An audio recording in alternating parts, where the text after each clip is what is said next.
Hey, my name is Aries and I'm documenting my journey to get fit-ish. I'm doing this journey by working out as much as possible and doing alternate day fasting. This video is all about my alternate day fasting journey, so stay tuned.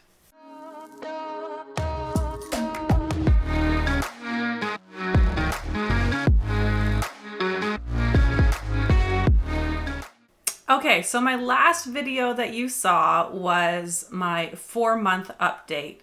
And the month of leading up to that update was maybe not the greatest month. I was a little off track. I kind of totally gave it up for a couple weeks.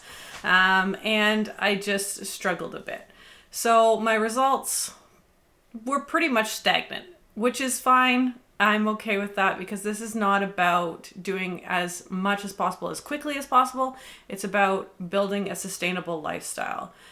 I don't want to have to drastically change when I get to goal weight. Like, I don't want to have to all of a sudden figure out how to maintain what I've done because I've done something so crazy to get there, if that makes sense. I want to be able to just transition into the rest of my life. And I find with alternate day fasting, that's exactly what I can do, because all you have to really do, in my experience so far, is add in an extra eat day, or, you can just adjust things easily. You can add in one meal a day and that helps balance things out. And it just makes it a little more sustainable and long term. So I have been trying to do that the entire way along.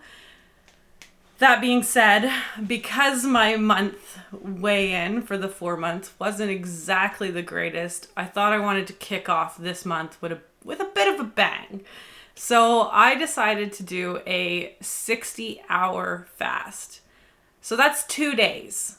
So I finished eating at, I think, around 10 or 11 p.m. on Thursday night.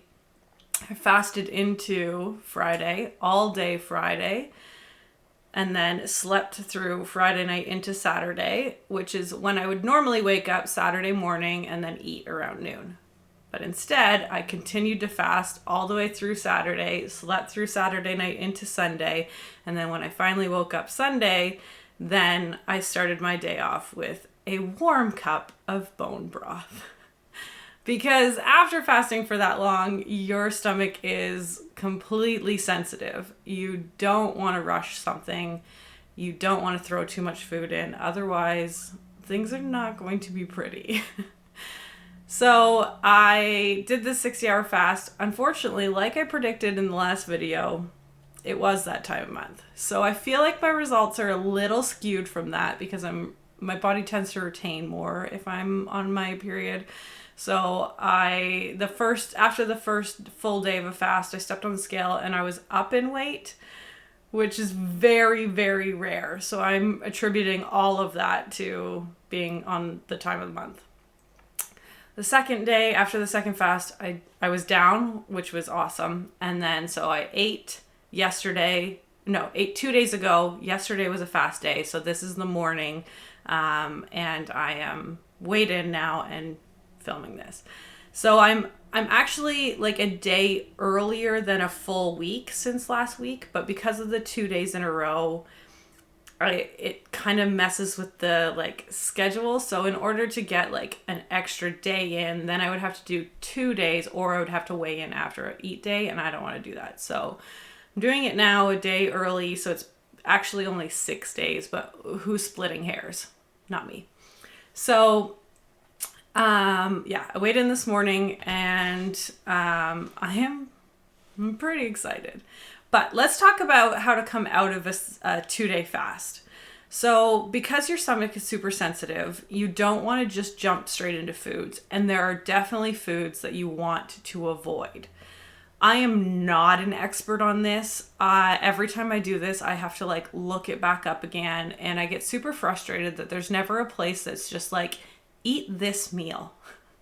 It's always this food and this food, but it's what can I do to combine those things to make a meal? Maybe I'm basic and maybe this comes easier to other people, but it just always seems like it's drink diluted apple cider vinegar and avoid this. So you always want to avoid carbs, any carbs, all carbs. It's apparently really, do not do carbs. You want to avoid dairy. Don't touch dairy. And I think there's more. Carnivorous greens is another thing. Apparently it's too much for your stomach to break down. So like the top things to do is just bone broth. It's enough to get some electrolytes in your system and to get like your stomach producing like the gut bacteria and gut flow and everything it needs to start digesting stuff. So you want to do that and then have a break before you actually have food. Another thing is diluted apple cider vinegar. It's like you put apple cider vinegar in a glass of water and then drink that, but you don't want to do just a straight shot because otherwise it's too acidic. So there's lots of information out on the like internet. I know Thomas DeLauer talks about it a lot. Sometimes he gets a little too sciencey for my liking, but there's lots out there. You can check it. This is just my limited research and my limited knowledge on it because, again, I am not a professional. So I chose to do bone broth to break mine, which went down very well. Didn't upset me at all. From there, I decided to do my scrambled omelet. So I did 2 eggs, a little bit of milk, even though you should avoid dairy, but I can't do scrambled eggs without milk. It doesn't get enough like texture, volume to it. So a little bit of milk. I did sauteed up some mushrooms, a little bit of bacon crumble, and a little bit of cheese. So again, I can't avoid dairy, which is probably what led to what comes next. I also had some smoked salmon on the side because a really good thing to start off your meals with is fish, to get the proteins and the amino acids and all that kind of stuff. So I had some smoked salmon.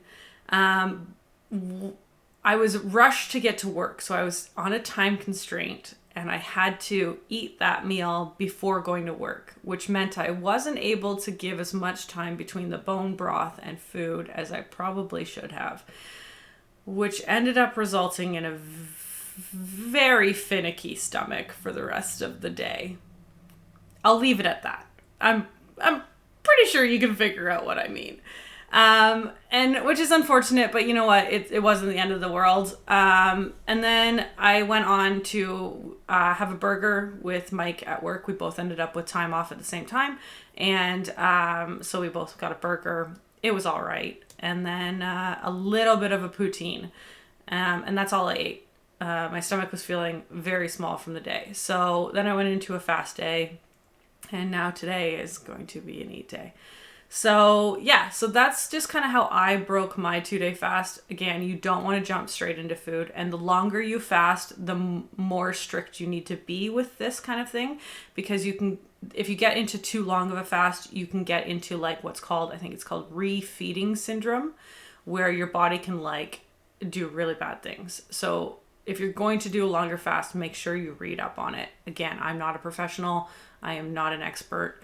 Don't just take what I'm saying. Do your research before doing a long fast, especially if you aren't used to doing longer fasts. Okay, so into what the results are.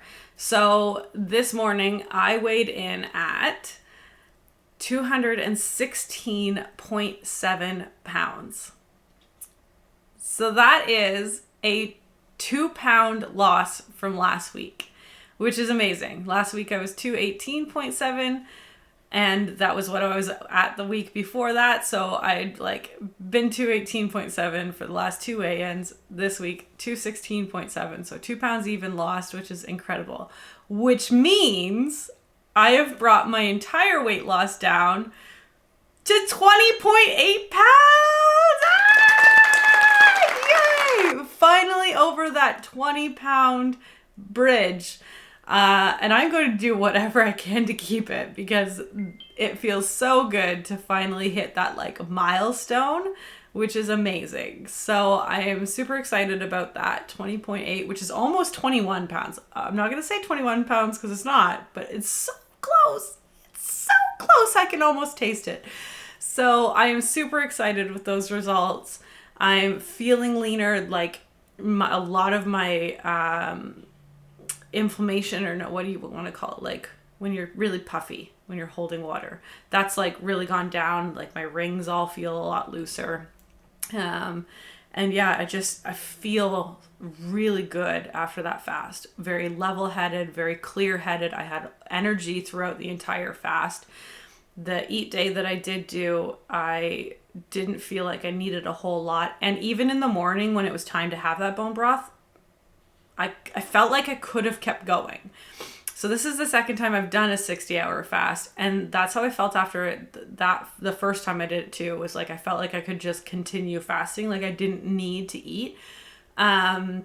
Which is, so I thought maybe it was a fluke, but now doing it a second time, I've also had that feeling. Like I was like, do I want to stretch it for 3 days? But then I get scared because I've never done that much of a fast, and then it gets into that whole like refeeding syndrome thing. And because I'm horrible at research, I don't want to like do it wrong. So then I just chicken out and like take my bone broth. So yeah, but it was just really cool that like I didn't actually want to eat. And even like yesterday as a fast day, I didn't think about food at all. Like I was just so content. I felt fantastic the entire day. I wasn't worried about like, oh, what can I eat tomorrow? Oh, I wish I could eat nothing. It was just like bliss. So it has been an absolutely fantastic week, both mentally, physically, and on the scale. And yeah, I'm happy to report all of that for you. So thank you so much for joining me for another one. Your support has been absolutely amazing. And I hope you all have an absolutely fantastic week. I love you all, and we'll see you on the next one. Bye.